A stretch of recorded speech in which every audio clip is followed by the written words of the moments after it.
بسم اللہ الرحمن الرحیم۔ عزیز طالبات السلام علیکم۔ عزیز طالبات، آج ہم نے حضرت شاہ ولی اللہ محدث دہلوی کے بارے میں پڑھنا ہے، اور حضرت شاہ ولی اللہ کا دور 18ویں صدی کا دور تھا، یعنی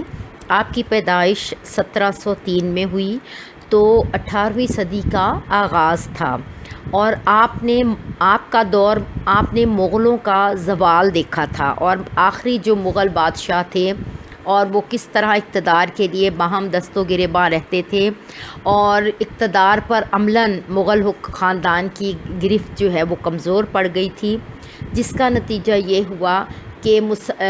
جو اقتدار ہے یا بادشاہ ہے اس کی گرفت صرف عملاً دہلی تک محدود ہو گئی تھی۔ اس کی کیا وجہ تھی؟ اس کی وجہ یہ تھی کہ بادشاہ عیش پرستی اور غیر اسلامی حرکات میں پڑ گئے تھے، اور وہ اپنے دین کو اور اپنی دینی اقدامات کو بھول گئے تھے، جس کا نتیجہ یہ ہوا کہ غیر اسلامی قوتوں کو کھیل کھیلنے کا موقع مل گیا۔ چنانچہ مغلوں کے دور عروج میں اکبر بادشاہ کے دین الہی سے پیدا ہونے والی صورتحال سے نپٹنے کے لیے حضرت مجدد الف ثانی میدان عمل میں آئے۔ آپ کی کوششوں سے ہندوانہ عقائد و رسومات کا خاتمہ ہوا، اور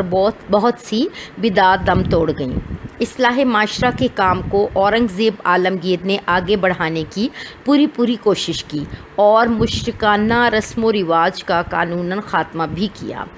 لیکن عالمگیر کو ایسے جانشین میسر نہ آئے جو اسلامی معاشرے کو قائم رکھ سکتے۔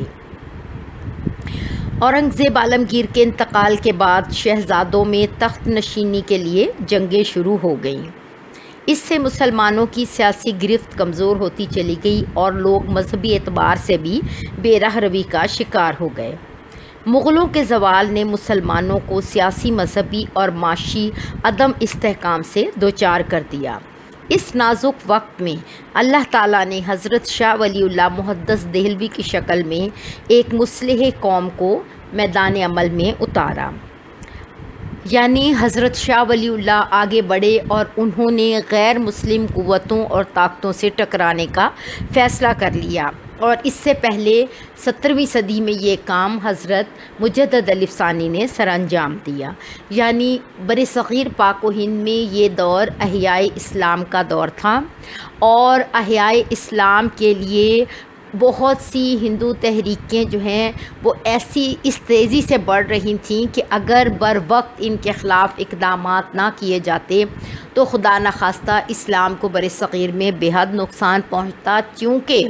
اللہ پاک کو یہ بات منظور نہیں ہے۔ اس لیے اس نے ایسے سبب پیدا کر رکھے ہیں کہ اپنی مخلوق اور خاص طور پر اپنے دین اور اپنی کتاب کی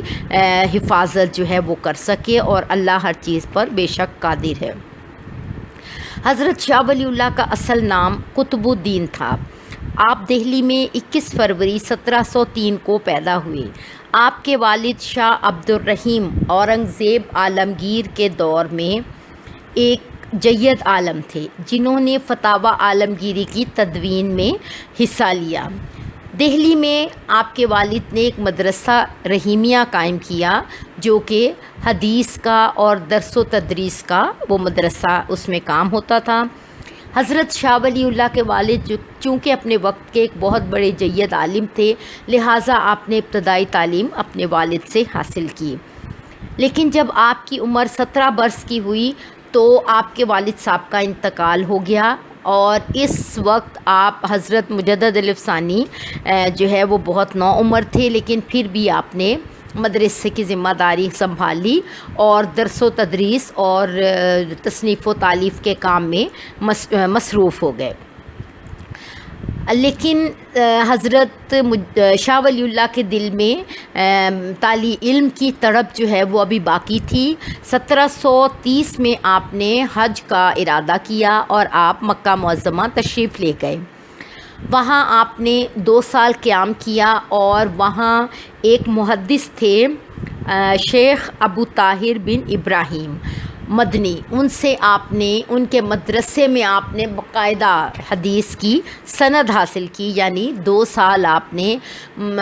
مکہ معظمہ میں رہ کر اور مستند عالم سے آپ نے سند یافتہ تعلیم حاصل کی اور مستند جو ہے وہ حدیث کی تعلیم حاصل کی۔ 1732 میں آپ واپس وطن آئے اور دوبارہ سے مدرسہ رحیمیہ میں درس و تدریس کے ساتھ ساتھ تصنیف و تالیف کا سلسلہ بھی شروع کیا اور اپنی وفات 1762 تک وہیں اس سلسلے کو جاری رکھا۔ حضرت شاہ ولی اللہ محدث دہلوی کی تحریک اور ملی خدمات کو اب ہم دیکھتے ہیں۔ حضرت شاہ ولی اللہ کا یہ ماننا تھا کہ جب تک دین کی تعلیم کو عام فہم نہ کیا جائے، یعنی کہ جب تک دین کی تعلیم کو مقامی زبانوں میں نہ دیا جائے، لوگ قرآن حدیث پر سے بہرہور یا بہرہ مند نہیں ہو سکتے۔ چنانچہ آپ کا سب سے اہم کام ہے کہ آپ نے قرآن پاک کا فارسی زبان میں ترجمہ کیا۔ مغلوں کے دور میں سرکاری زبان فارسی تھی۔ حضرت شاہ ولی اللہ نے قرآن کریم کا فارسی زبان میں جب ترجمہ کیا تو بہت سے علماء آپ کے خلاف صفارہ ہو گئے، یعنی کہ آپ سے ناراض ہو گئے اور انہوں نے آپ پر کفر کا فتویٰ لگا دیا۔ تو آپ نے لوگوں کو سمجھایا کہ کلام اللہ صرف گھروں میں سجانے کی چیز نہیں، بلکہ اس کو پڑھ کر سمجھنا اور اس پر عمل کرنا بہت ضروری ہے۔ چنانچہ عوام الناس کے لیے قرآن پاک کی پہلی فارسی تفسیر فتح الرحمن آپ نے لکھی۔ برِ صغیر میں اس سے مسلمانوں میں قرآن کا دوسری زبانوں میں ترجمہ کرنے کا شعور پیدا ہوا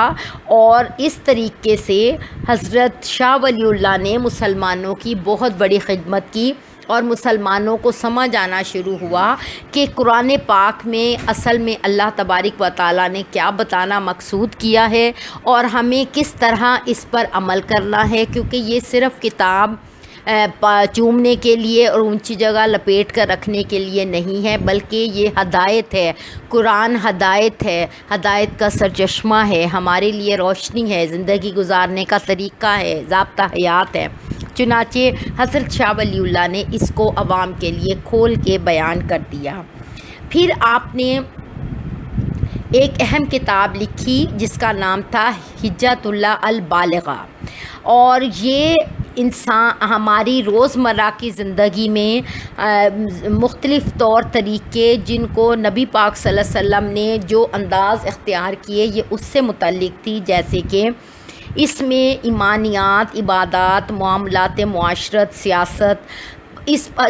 غرض یہ کہ زندگی کے ہر شعبے سے متعلق جو نبی پاک صلی اللہ علیہ وسلم نے عمل کر کے ثابت کیا، تو اس کتاب میں ان پر نہایت تفصیل سے روشنی ڈالی گئی۔ مقصد عوام الناس کی تربیت کرنا تھا اور ان کو بتانا تھا کہ جب ہمارا نبی صلی اللہ علیہ وآلہ وسلم اس طرح زندگی گزار سکتے ہیں تو ہمیں بھی اسی طرح زندگی گزارنی چاہیے۔ حضرت شاہ ولی اللہ کا تیسرا کارنامہ یہ تھا کہ آپ نے علم حدیث کی اشاعت کی، یعنی قرآن اور حدیث کو عام فہم بنانے کے لیے مقامی زبانوں میں ان کا ترجمہ کیا۔ جس طرح آپ نے قرآن پاک کا مقامی زبان میں ترجمہ کیا، مقامی زبان مین فارسی زبان، اسی طرح آپ نے حدیث کو بھی، حدیث کی جتنی کتابیں تھیں ان کا بھی فارسی میں ترجمہ کیا، تاکہ لوگوں کو پتہ چلے کہ کس موقع پر ہمارے نبی صلی اللہ علیہ وآلہ وسلم نے کیا فرمایا، اور اس طریقے سے ہم اپنی زندگیاں قرآن اور سنت کے مطابق گزار سکیں اور آخرت میں سرخرو ہوں۔ چنانچہ آپ نے اپنی مدرسہ رحیمیہ میں قرآن و حدیث کی تعلیم کو عام کرنے کے لیے آپ نے حضرت امام مالک، ان کی کتاب موطا امام مالک جو ہے اس کا بھی فارسی میں ترجمہ کیا، اور فقہ حنفیہ پر یہ کتاب تھی، اور حضرت امام مالک کی اس کتاب کے آپ بہت بڑے مداح تھے، بہت بڑے فین تھے، اور اس کی آپ نے شرح بھی لکھی۔ مقصد کیا تھا کہ مقصد عوام کو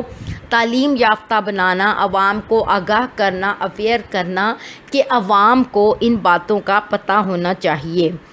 پھر حضرت شاہ ولی اللہ نے فقہی مسائل میں بھی میانہ روی کا مشورہ دیا۔ فقہ یعنی ہمیں ہمارا دین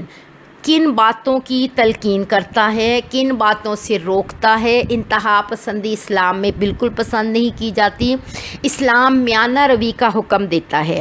تو فقہی مسائل میں اکثر علماء جو ہے وہ انتہا پسندی کو جاتے ہیں، اور اکثر علماء بالکل اس کو اتنا خیال نہیں کرتے، لیکن حضرت شاہ ولی اللہ نے یہ فرمایا کہ میانہ روی اختیار کرو، نہ انتہا کو جاؤ، نہ بہت زیادہ اس کو لائٹ لو، بلکہ اعتدال پسندی اختیار کرو۔ اور اس طرح سے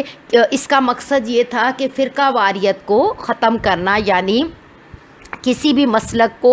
بہت اتنی نہیں امپورٹنس دو کہ اس سے اختلافات پیدا ہوں، عوام میں فتنہ پیدا ہو، عوام میں مسلمانوں میں اختلافات پیدا ہو۔ اختلاف رائے ہونا اور بات ہے، لیکن اس کو اپنی زندگی انا کا مسئلہ، اپنی زندگی موت کا مسئلہ بنانا یہ بہت بری بات ہے۔ چنانچہ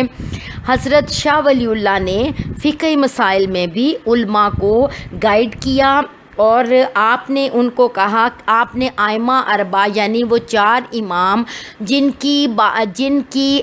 تعلیمات پر ہم جتنے بھی مسلمان ہیں وہ عمل کرتے ہیں، یعنی تعلیمات سے یہ مراد کہ قرآن اور حدیث کی تعلیم کو مزید اس کو یعنی تشریح کے ساتھ ہمارے جتنے ائمہ اربعہ یعنی 4 اماموں نے جن کی باتیں یا جن کی کتابیں رائج الوقت ہیں، تو حضرت شاہ ولی اللہ نے ان کو اپنے کسی بھی مسئلے کے حوالے سے یہ بتایا کہ کسی بھی مسئلے کا حل پہلے قرآن میں دیکھو، پھر حدیث میں دیکھو، اور اگر اس میں واضح نہ پتہ چلے تو پھر ائمہ اربعہ کے ارشادات کے مطابق دیکھو، اور میانہ روی اختیار کرو، یعنی جس پر دل مانے اس کو اختیار کر لو، اور کسی بھی چیز کو اتنا اپنی زندگی اور موت کا مسئلہ مت بناؤ۔ حضرت شاہ ولی اللہ کا دور